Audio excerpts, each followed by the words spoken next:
كنت بعض الخطرات تنقول واحد راسته يقول لي دير هاد الحاجة، وواحد آخر تيقول لي يديها في السوق راسك. وهاد الهضرة كانت تأجيني غريبة، عرفتوا علاش؟ حيت كنولي في حال عندي جوج ريوس. مع التحليل التفاعلي l'analyse transactionnelle بالفرنسية، واحد النظرية اللي المؤسس ديالها طبيب نفسي سميتو إريك بيرن.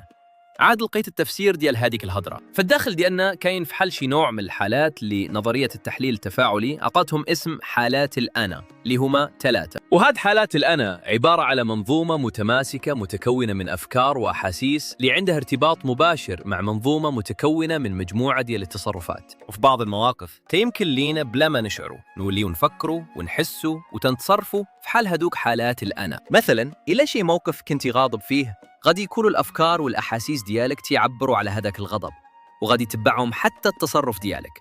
إذن راه الأفكار والأحاسيس والتصرفات عندهم علاقة مباشرة بيناتهم. إلا بغيتي تعرف شكون هما هاد حالات ديال الأنا، لايك الفيديو ودير أبوني في القناة.